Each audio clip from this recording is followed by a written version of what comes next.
Hi, my name is Cynthia. I am a speech language pathologist with Regina Speech Center. I'm here today just to do a quick review of structured literacy and just touch a bit on what is the science of reading. This is meant to just be a bit of an introduction if you're unfamiliar with the topic, or if you just want a quick review before you decide whether you want to learn more.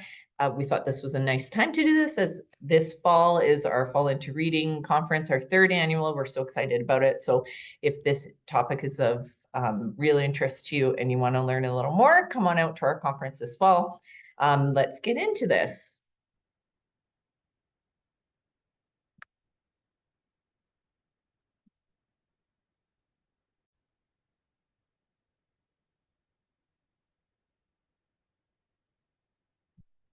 So before we get going, I wanted to go over one principle, and this is something that I think teachers believe too. Teachers, not programs, teach children to read.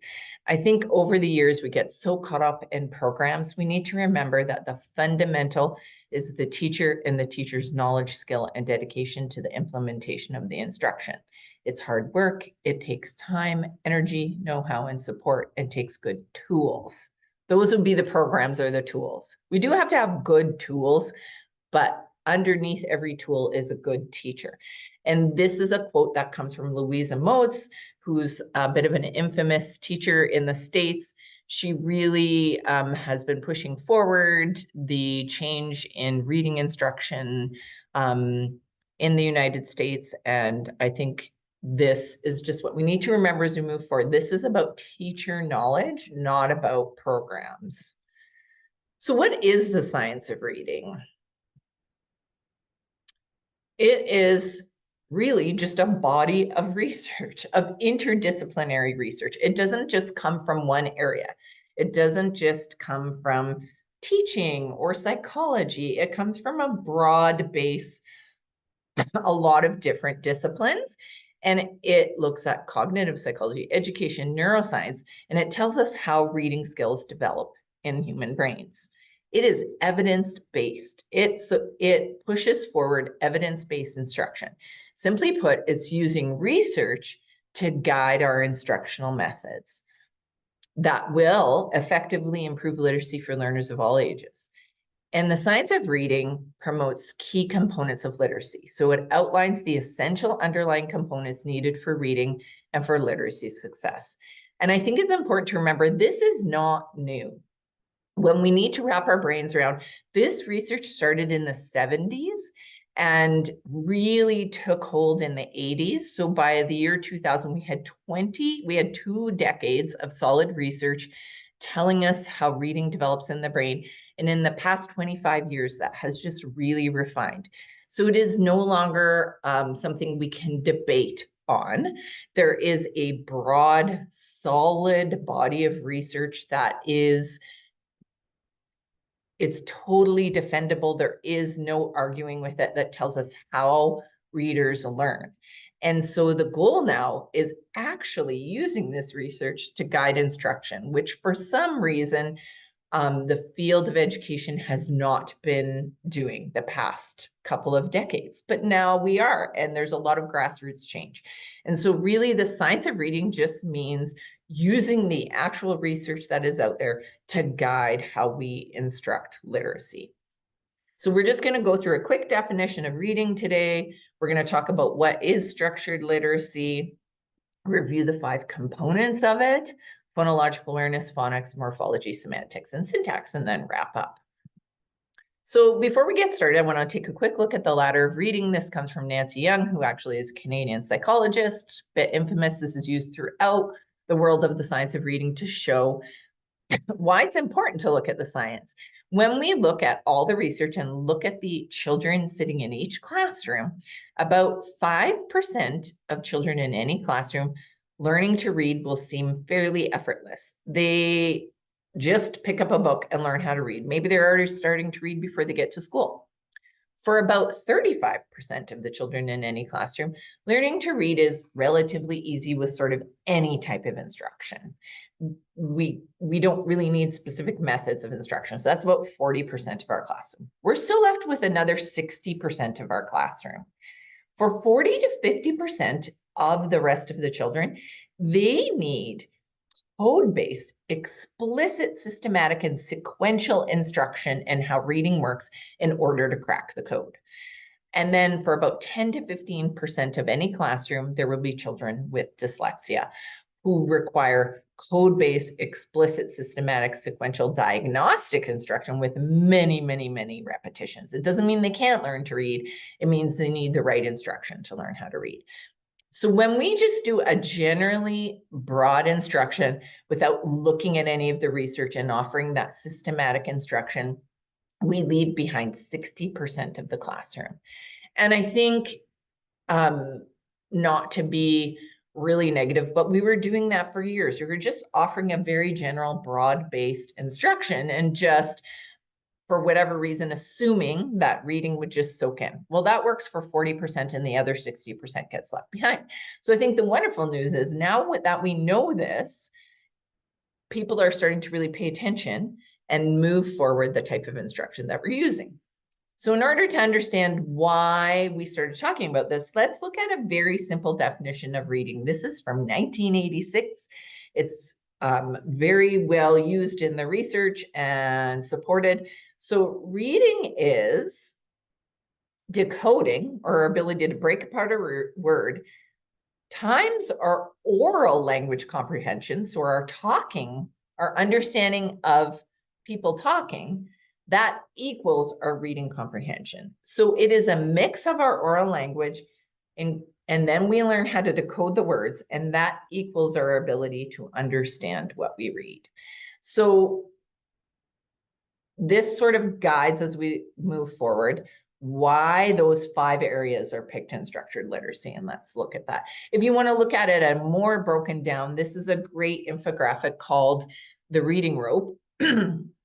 There are courses and books you can pick up that pick apart every little piece of this. But what I think is nice about this infographic is it's not simple. Language comprehension and word recognition, which is those 2 pieces of reading we just looked at, there are a lot of pieces to each of those.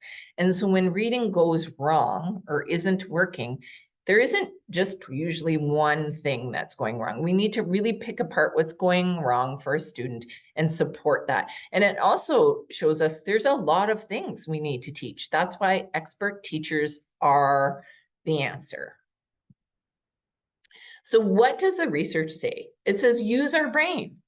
Reading is not a natural skill. It's a learned skill. Brains are not wired to read. They are wired to talk. So we are biologically born to be wired for oral language. Written language is learned and mapped on top of our oral language. It is not a natural skill. It is a 100% learned skill that is taught. Traditional reading programs, or the ones we've been using the past while, looking at the written letter in teaching the student to match this letter, like the letter B, to the sound. That was called a print-to-speech approach. But traditional reading programs do it a bit backwards. What we want to look at is, or what the research says good readers do, is map the sounds onto our talking, which would be speech to print. So what does that mean? So we use our talking and the sounds that we make, and then we learn to match those letters to the sounds. So talking and spelling are the gateways through which students learn to read and write. So first we learn how to pay attention to the sounds of spoken words. So we understand that up has a in it. And then we learn the letters that match to it. So we learn that is represented by U and P is represented by P. That's a speech to print approach, as opposed to looking at the word up and saying that's up and then doing the sounds. I know that sounds really simplistic, but it really is a bit of a flip the script idea. That's how the brain works in good readers and writers. Why is this important? Because our alphabetic system in English is not simple. Let's be real. So let's think about how many letters are there in the English language. There are 26 in the alphabet, right? How many phonemes or sounds are there in English? So there are 26 letters, but how many sounds do we say to form all of our words? More than 26. There are actually, in the English language, depending on your dialect, 40 to 44 sounds. The reason the differences are around vowel dialects. Some places in the world use different vowels, so they might have more vowel sounds than we do. So there are 26 letters, but we have to represent 40 to 44 sounds. So already we can see we're going to have to use the same letters to do different things. So it's not a one-to-one correspondence where for every sound, there is a letter that represents it, which means it's not going to be as intuitive for a learner. So then how many sounds have to be represented by multiple letters? A lot. But how many letter representations do you think there are in English? This is where it really highlights how complex the teaching can be. There are actually over 250 letter representations for those 40 to 44 sounds we have. So I'll give you an example. The long E sound, E, is represented by so many different, I'll give you a few. There's EE, EA, IE, EI, EIH. I could go on and on. There E consonant E. There's so many different ways that we represent that one sound. So it is a bit of a complex alphabetic system. And this is why that explicit teaching is important. So we say the sound E in the word key, and then a teacher teaches us that EY is what represents it in key. But then if we said the word Pete, there's eat. We learn that we hear or say that there's an E in the middle there, and a teacher has to teach us that that's represented by E, consonant E. The silent T on the end makes that E long. So it is really a taught concept, and it's just not simple. But if we as teachers know what we're doing, we can help children really break that code. So what the research, this broad body of research recommends, is structured literacy. What is structured literacy? I think I want to highlight, it is not a program. You cannot go out and buy a structured literacy program. It is about teacher-instructor knowledge. It relies on teachers knowing the way language and reading develop in the brain, and it's systematic. So structured literacy says teachers need to know how language develops in the brain. Teachers need to know how that develops and follow that developmental order. Explicit. Teachers need to be obvious. They need to teach it directly and hands-on and multimodal. We don't assume that students know this. And we need to cover the 5 areas that will be most important in the research that help us learn how to read. And those 5 areas are phonology, which is the knowledge of the spoken sound system, phonics, which is our sound symbol association, morphology, which is word parts, semantics, which is word and sentence meaning, and syntax, which is sentence structure. So structured literacy is not a program. It's a teacher knowing how reading develops and then looking at these 5 areas and making sure that they're teaching all of these 5 areas within their English language arts. So it's a bit of a shift to looking at the programs, those good tools that you use, and making sure that they are teaching those 5 areas. And if they're not, what tools could we use to support those other, or what can we just learn and know about strategies in our classroom to support children? So it's important to remember one size does not fit all. There is not a program that is going to solve reading. Structured literacy doesn't mean, oh, go out and buy this program and this will solve it. It's all about students' profiles and difficulties have to be identified, and then interventions adjusted to meet each child's individual needs. So it's a very, very individualized, and it really is about teacher knowledge. So now what we're going to look at is the 5 areas of structured literacy. We're not going to go super in depth into all of them, but just a little touch on each one to highlight why those are the 5 areas in research that are supported that to teach reading. So I'm going to give you a few definitions as we head in, but each one I'll highlight as we do it. So a phoneme is a sound in language. So E is a sound, K is a sound, P is a sound, O is a sound, Sh is a sound. Those sounds can be represented by lots of different letters, but a phoneme is the actual sound that we make. A grapheme is the letter or letters that represent the sound. Sh is a great example. So sh is the phoneme, sh is the grapheme for that. So those are the letters that represent that sound that we say. Phonemic and phonological awareness, which is one of the pillars, is our ability to play with and listen to the sounds of language. We're going to go more in depth into that. Phonics is learning the graphemes that relate to the phonemes. So phonics is direct instruction, and that sh is represented by sh. It's learning the letters that map onto the sounds that we say. Morphology is units of meaning within the word. And again, we're going to go into more in depth in all of these. Example, prefixes, suffixes, and roots. Semantics is our understanding of words and sentences. And syntax is our grammar and our language and sentence structures. So let's look first at phonemic or phonological awareness. It would be the first building block we want to look at when we talk about reading being decoding times our oral language comprehension. When we look at decoding, that's a combination of our phonemic awareness, phonological awareness, and our phonics. So let's look at phonemic awareness. And what does that mean? It is sound-based and listening-based.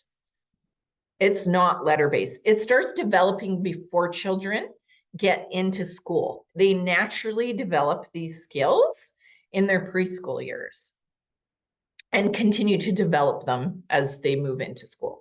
It's our ability to play with, hear, and manipulate the sounds of language. And it's at the base of the reading tower. We have known for decades, and all teachers will tell you this, especially kindergarten grade 1 teachers, children need to have good phonological or sound awareness in order to learn how to read. When this is lacking, they will have a hard time mapping letters onto sounds.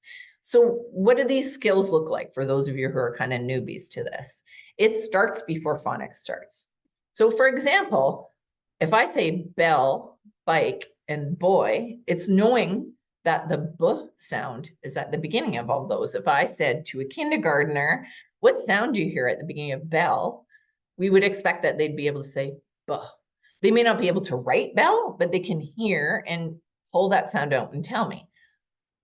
It's knowing that at the end of dog, or that the beginning sound of dog is d and the ending sound of sit is t. It's being able to pull those sounds out. So you don't need to look at the letter. When we test phonological awareness or phonemic awareness, we do it without written language in front of children. We ask them just to do it by listening. If I said to a child who was in grade 1 and I said, what word is that? We would expect that they can blend that back together and say map without looking at the letters. If I said to a child in grade 1, what sounds are in up? I would expect that they would be able to say p, and pull those sounds out. It's a skill like say snap. Now say it again, but don't say nap. And then they'd be able to realize that the sound is left over. Or for a younger child, it's knowing that cat, mat, hat, rat all rhyme. So these are skills. Some of them are directly taught and some just develop naturally by listening and playing to language. So as someone who's worked with preschool children for years, you can notice all of a sudden 3-year-olds start being like, monkey bunky, haha, that's funny, that rhymes. Even though no one has sat down with them and said, hey, these are words that sound the same. Those things sometimes just develop. And as we move into kindergarten, grade 1, and we learn how to read, we strengthen our phonemic awareness at the same time as we're reading. But these are skills that are very, very important. We need to be able to hear sounds and words in order to learn what letters represent them. This is a developmental sequence. We can see in the research, it tells us at what age we expect certain skills. I'm not expecting you guys to memorize this, but this is very readily available.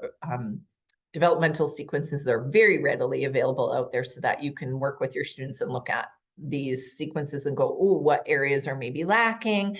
There are lots of free resources and assessments out there that many teachers can use to assess whether phonological or phonemic awareness is a problem for students.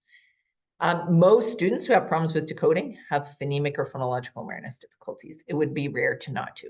What every child can benefit from is direct instruction and phonological awareness.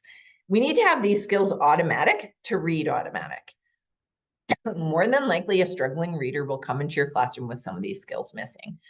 If you can't play with those sounds and break those sounds apart, you will struggle to map the letters onto the sounds. So you will have problems with your phonics knowledge. Phonological awareness is the base that our letter knowledge is mapped onto. So we understand phonics because we have phonological awareness. We need to continue to teach this through the early primary grades. And we have known this for years, and we have seen more and more schools do this. And I think now it is just a universal known, like we need to have a phonological awareness and phonemic awareness program in all of our early grades. And we need to look at our older students and see if these are still skills that are missing. The next key to unlocking decoding, so decode, we need to be able to hear the sounds and the words and break them out. And then someone needs to teach us that those sounds are represented by letters. That's what phonics is.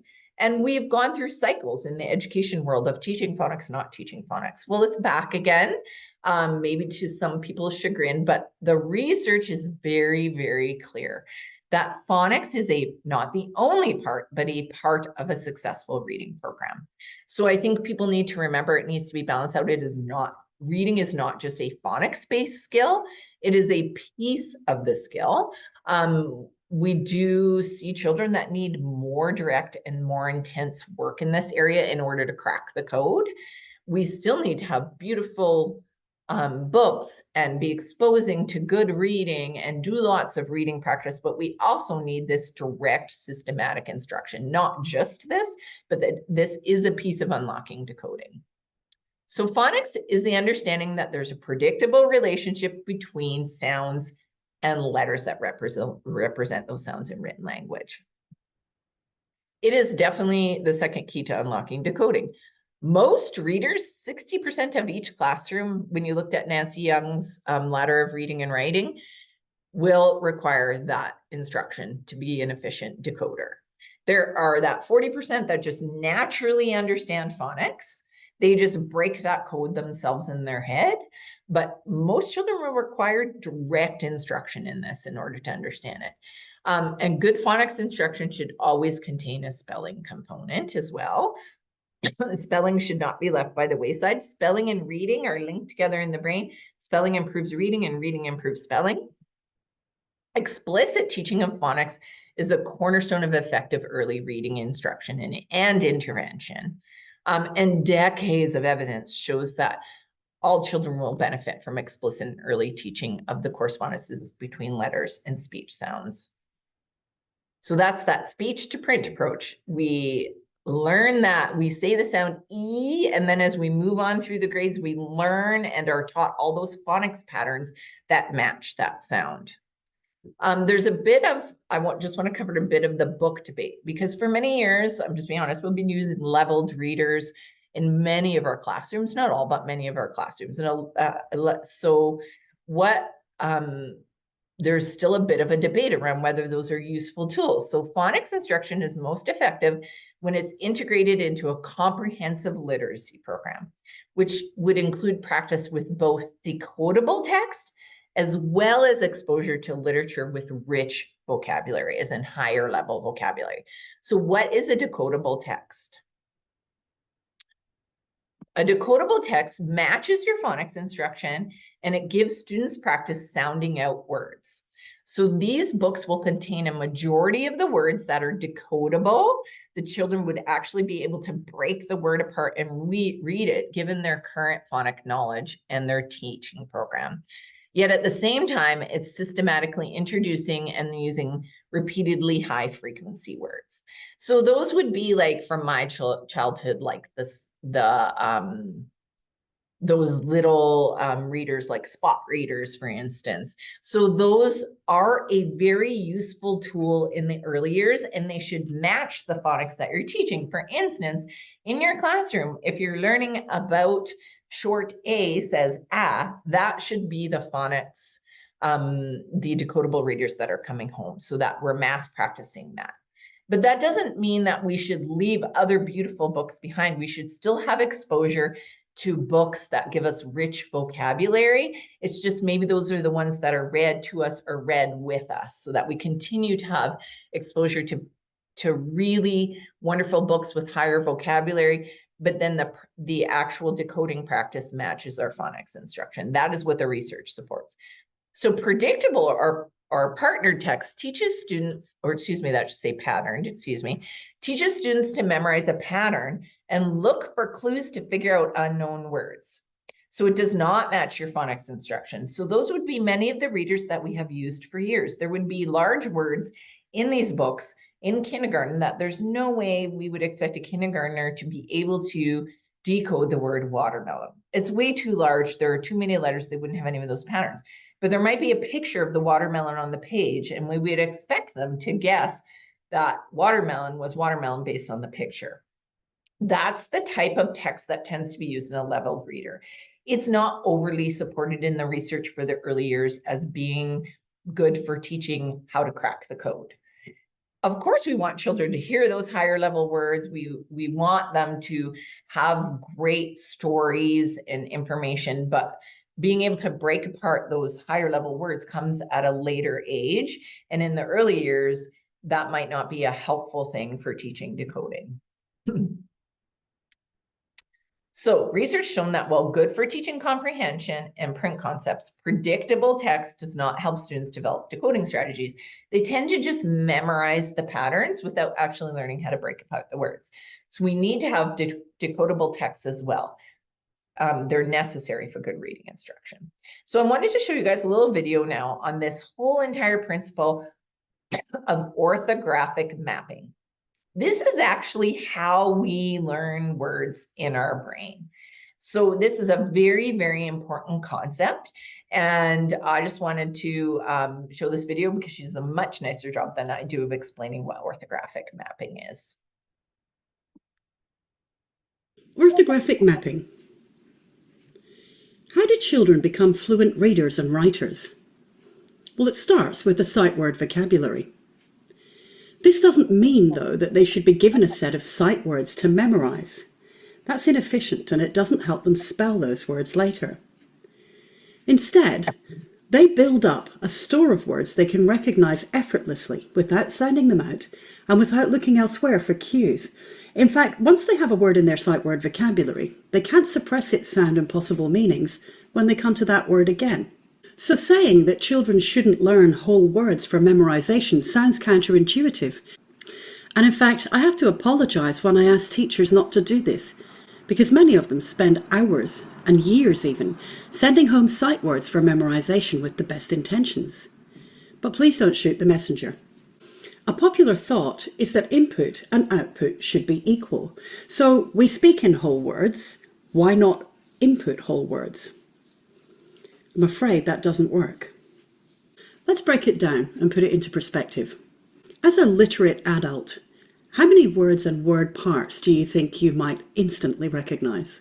Kilpatrick puts it as somewhere between 30 and 70,000. Now my question to you is, did you consciously memorize each one as a whole?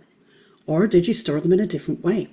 It would be impossible to consciously memorize this many words. What you actually did was use a process called orthographic mapping. Let's break it down. Ortho means correct or straight, such as in orthodontist or orthopedic. Graph, that which is written. and mapping, matching one representation to another. This diagram is intended to show the relationship between orthography, the spelling of something, M-A-P-P-I-N-G, and how that maps onto phonology, M-A-P-I-N, and then how that's stored in the lexicon, mapping. Here's the process. What you do is you look at the sequence of the letters in a word, then you translate them into possible phonemes when you're reading. You blend those phonemes to form words, and then through exposure, those sequences become unitized, leading to instant recognition. Some estimates put it at 1 to 4 exposures for typically developing readers. This in turn facilitates recall when writing. But the big question is, how come some children do learn sight words using flashcards? Well, because it's possible. It's possible to memorize whole words as wholes without sounding them out. But it's not possible to memorize all the words like that. If you want to be efficient and you want to reach as many children as possible, teach them to sound words out. This will help them learn new words, and it will also help them to spell words. At this point, we should talk about Linnea Airy. Most of her research looked at the way that children moved from learning to recognize words to self-teaching, and she came up with the term orthographic mapping to describe this phenomenon. Here are her key findings. Firstly, children who have good knowledge of grapheme-phoneme correspondences can retain words in their long-term memory with more efficiency than those who don't. Therefore, it's logical to teach these systematically from school entry. Another of her findings was that underpinning this proficiency is phonemic awareness. That's the ability to perceive the sameness, number, order, and difference of sounds in the speech stream. Therefore, assessing and intervening from school entry helps everybody, and thanks to David Kilpatrick's work, it's not hard. Next, Airy found that the crucial part of the kind of memorization we're talking about is attention to the sequence of letters in a word. Therefore, instruction that interferes with sequential observation, like whole words or the psycholinguistic guessing game, interferes with permanent storage. Airy's research also showed that this builds cumulatively and eventually results in seemingly effortless decoding of familiar and, more importantly, unfamiliar or irregular words. So that is the process of orthographic mapping. Let's look at Scher's self-teaching Just let me pause hypothesis. that again for you. So how do we remember words? I think most of us, most lay people, assume we look at the word and we memorize it based off of the way it looks. That is not how the brains of good readers work. While we can do that, you can send home sets of sight words to memorize. And while it's a slightly helpful strategy at first, you never learn how to self-teach yourself words. And most of the words we learn to read in our whole entire life and understand are self-taught. No teacher is going to teach you the 70,000 words or even the 30,000 words that are in your lexicon in your brain. You self-taught those. So you did that by learning how to look at the letter and know that that letter made that sound, and then blend those sounds back together and put it back together. And that's what helped you memorize the sequence. So it's based on a combination of how it sounds in your brain mapped onto the letter, not how it looks. And so there was a fallacy or a misunderstanding for years that it was based on how it looks. It is not based on how it looks. It's based on how it sounds. So we write sequences of characters that represent the sounds we make. So how she had mapping, we write M for we write A for we write a double P for, and for the I, we write the I, and then for the we write the NG. So we have different letters that represent those different sounds. We need to have those break apart, put back together skills to decode the words, but we also need that to remember the words, how they look in our brain. So orthographic mapping is a key skill, and we can send home flashcards to the cows come home. And yes, you can remember some words visually, but that will break apart eventually because your visual memory is nowhere near as efficient as your auditory memory to mapping those sounds. if you ever come to one of our workshops and bug me, and we can do the little task where you can see what you can remember faster and how much more efficient you are at remembering letters and sounds versus visual things. So this is a known fact. This is very well supported in the research.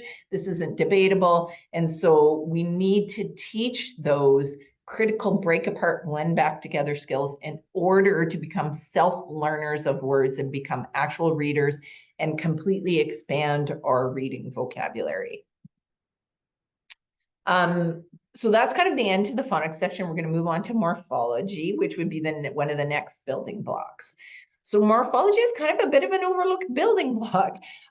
In the world of speech and language, we spend a lot of time in this and learn a lot about it, but I would say, while teachers are teaching some of this, the word morphology to them is new, but it is a key component of learning how to read. So phonemes are the smallest units of sounds in a language. Morphemes are the smallest units of meaning in a language, either in whole words or parts of words. What does that mean? It means if I say the word dogs, there are two morphemes in that word, dog and s. Dog means a dog, an animal that we have as a pet. The s means it's plural, more than one. Those are the meaning units of language. The study of morphemes explains the basis for the English spelling system. So we're most familiar, I think, in our world as teachers or educators or lay people, thinking about prefixes and suffixes and root words. Those are types of morphemes. If we don't teach morphemes, we will have a hard time learning more complex spelling. It is often overlooked in the learning process, and it's really coming to the forefront now as being one of the most important keys for reading fluency, reading comprehension, and spelling. It's humongous for spelling. If we don't have strong morphological teaching as early as first and second grade, we're going to lag behind in spelling and reading. As children get older, the key to decoding and spelling complex longer words lies in teaching morphology, or the parts of the words. So it is well researched, well established that if we know our root words and our prefixes and suffixes, we gain control over decoding and improve our reading success. So there are two types of morphemes. I'm just going to go through them quickly. Again, if you ever come to one of our workshops or dive into more of this, or diving more into your own, you may already have learned this. So an inflectional morpheme is always a suffix, and it changes the time or amount, but not the meaning, like the ES, the ED, the ING, or the S on the end of the word. A derivational morpheme is a prefix or suffix, and it changes the meaning or the word class. For example, teach to teacher. So teach is a verb, teacher is a noun. Fair to unfair, our meaning is changed. So it either changes the word class or the meaning of the word.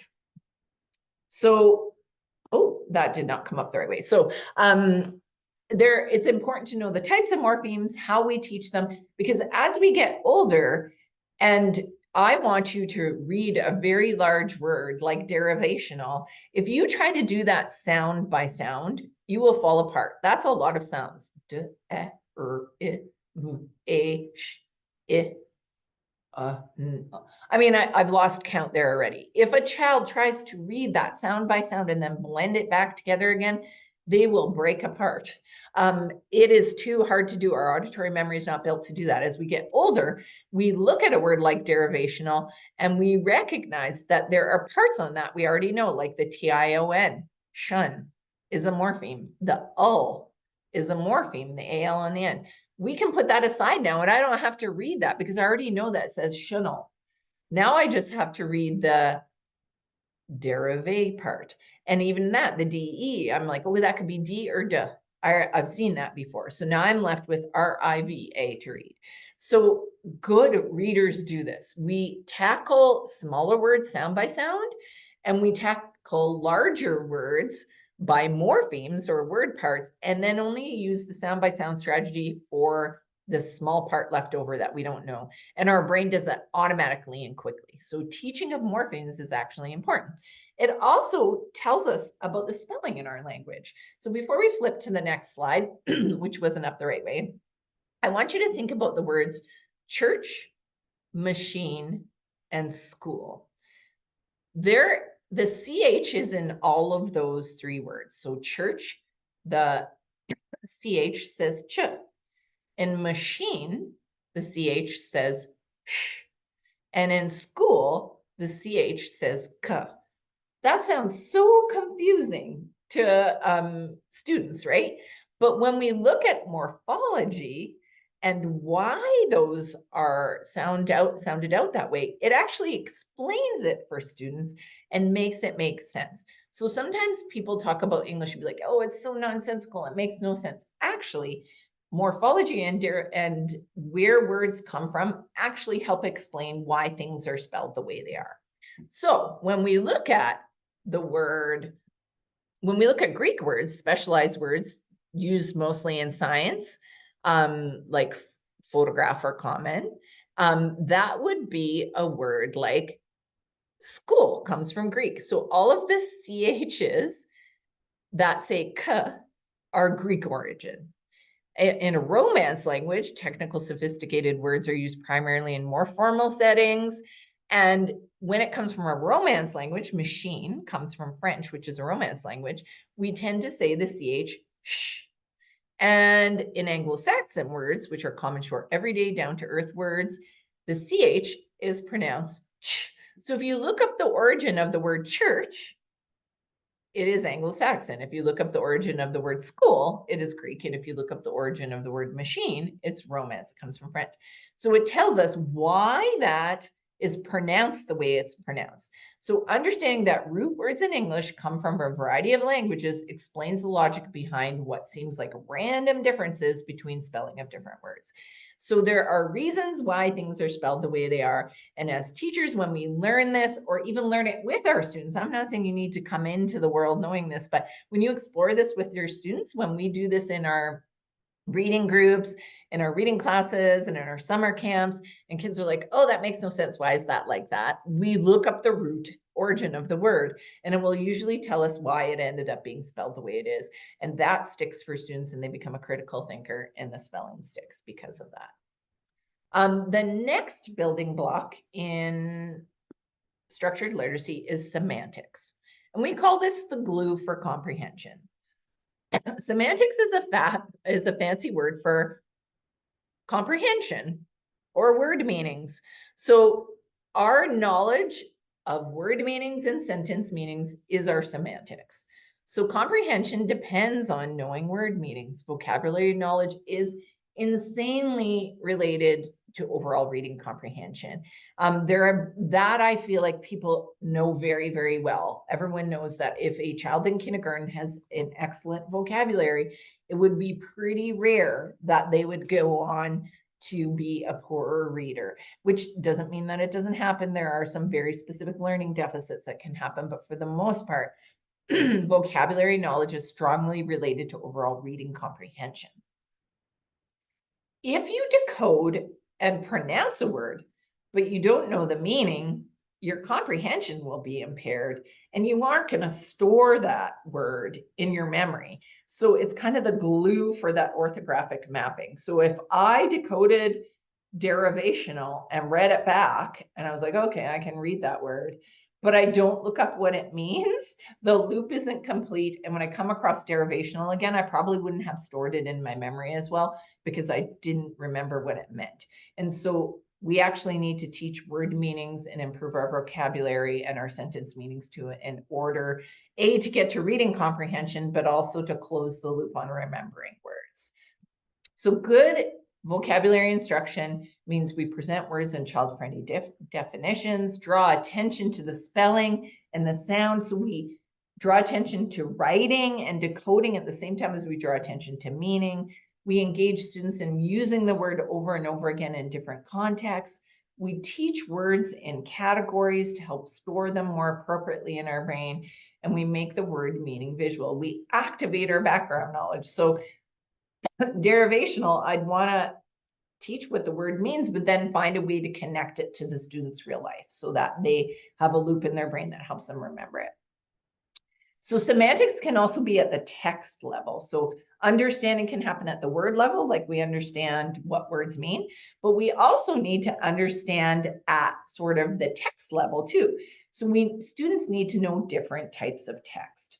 So they need to know that when they're approaching a book, is this going to be a story or is this going to be a textbook type of reading? And of the textbook type of reading, is this a compare and contrast paragraph? Is this a descriptive paragraph? When they are directly taught these different type of texts, it helps their overall meaning and understanding. Because when they approach a story, then they're looking for the characters and the background knowledge and the problem. They know those exist in that. When they approach a descriptive paragraph, they're like, okay, I know I'm looking for all of the words and we're going to be describing one thing. When they approach a compare and contrast paragraph, like, okay, I know I'm going to be looking at how two things are the same or different. So learning text level semantics is also very important and needs to be directly taught. So students need to learn the difference between stories and textbooks and the type of textbooks that exist. So it's a way in which the author organized the text. And if we teach that to students, it helps them pull the meaning out of the text better, especially for students who have language learning problems. Many students may get this naturally, but some students don't. Syntax is our last building block. And syntax is sentence structures. It's probably the one, if you're old like me, it's the one you remember from your childhood, all that grammar being hammered into your head. So it's our words, phrases, and clauses, independent. And it's the set of principles that dictate the sequence and function of words in a sentence to convey meaning. It's our grammar, our sentence variation, and the mechanics of language. So if you can't get meaning from individual sentences that make up a text, then it's going to be a major obstacle in your text level comprehension. So the more complex a sentence gets, the harder it is to understand the meaning because you have to relate the parts to each other. So direct instruction in grammar and sentence building and sentence variation improves comprehension and written output. It is very well researched. It is an important building block that we need to go back and teach grammar. We need to go back and teach sentence building and teach sentence variation so we have improved comprehension of complex sentences as children get older. So each block in grammar serves a specific meaning-based function, and together they provide the basis for all of the sentence structures in English. That would be nouns, adjectives, adverbs, verbs, prepositions, pronouns, conjunctions, and interjections. And so those can all be combined in different ways for many different types of sentences, and direct teaching of not just the parts of speech, but how they combine together to build sentences is really profoundly changing for many students who give us written output that's short or who are poor at editing or poor at building sentences. Syntactic awareness. So this is a thing. We have syntactic awareness, sentence or grammar awareness. The better it is, the better our understanding of what we read is. So our understanding of sentence structure is important in our ability to read fluently. So when you're reading, you can read fluently because you expect that there might be a verb next in the sentence based on the word that you just read, or that you're expecting a conjunction next based on the word that you just read. That is one of the working parts of language that really improves reading fluency. So what we want to shift to, though, rather than just teaching these rote things of what's a noun and what's a verb and just memorizing the parts of speech, we want to teach it more in how it works within the sentence and within the text. But explicit teaching of sentence structures improves text comprehension, period. It's very well supported in the research. So to wrap up, and this was a very quick overview, you guys. This original course that I just went through in about 40 minutes is a 6-hour long where we dive more deeply into each area and talk about what they are and give you time to practice. So this is just a very, very quick review or overview. If you have no experience with this, you probably have a lot of questions after. Please feel free to reach out via email or give me a call. But many of you probably have already done a deep dive and are working hard at learning about so many of these things. There are so many amazing websites and resources and groups out there now, and wonderful, wonderful tools and programs being written. Many states are in the United States are now by law mandating that structured literacy has to be offered for students, and no longer are they allowing types of instruction that get in the way of direct learning of reading.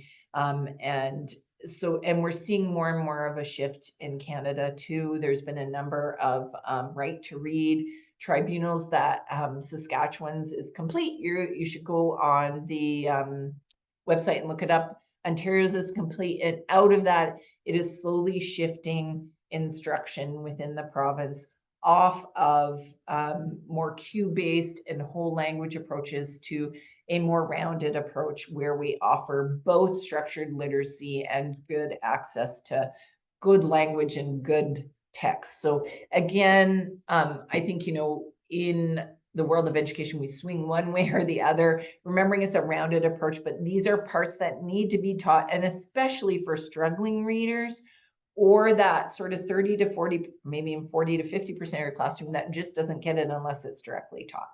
So good readers are fluent in automatic because they have good decoding. They activate their background knowledge. They understand texts. They have that semantic knowledge. They prepare before they read. They have goals when they're reading. They compare their reading to what they know, and they adapt as they read. Poor readers get distracted or overwhelmed by the decoding. Because they're still working on the decoding, they can't pay attention to the meaning or plan or know what's coming next. They rarely prepare before. They don't set goals, so don't have a focus. They struggle to activate their background knowledge because they're just mired down in the decoding. They're less likely to recognize what type of text they're even looking at, and they're less likely to predict or draw inferences. So they're set up to be less successful versus a good reader. So what can we do? We can teach in a systematic and explicit way. We can know how reading is learned in the brain. We can identify problems early, like we're talking kindergarten.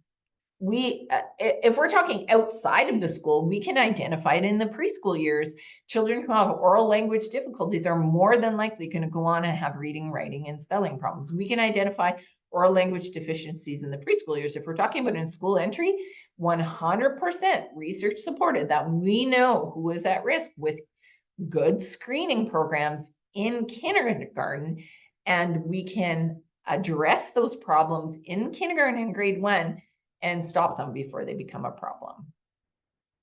We can assess and monitor regularly. We can use school-wide strategies. We can all learn, get together, and use strategies that are supported from K through grade 8 for all students. And we can avoid investing time and money in programs and instead invest in teacher knowledge. I'm not saying, like Louisa Moat says, good tools are important, but before you have a good tool, you have to know how to use it. And so invest that money in teachers and in teaching them how reading works, and you will see a shift, because then they can use anything to teach reading. I mean, some tools are definitely way better than others, but a good teacher who knows how reading happens can teach reading no matter what. So thank you guys today. That was just a very quick run through. Definitely reach out to us if you have any questions. We look forward to seeing you in the fall at our Fall Into Reading conference, where we have Una Malcolm coming the first day. She came last year. She was fabulous. She's going to spend a whole day on assessment in reading, what's supported in the research, what's being used in Canada, and kind of, she's so open and ready to kind of change on the fly. So come with your questions. And then on day 2, we'll have lots of breakout sessions on different topics. We're going to look at adapted literacy. We're going to look at English as a second language learning. We're going to look at reading comprehension and more. So looking forward to seeing you in the fall. And hopefully this was just a nice kind of like broad look at what structured literacy is, and looking forward to seeing you in the fall. Thanks. Bye.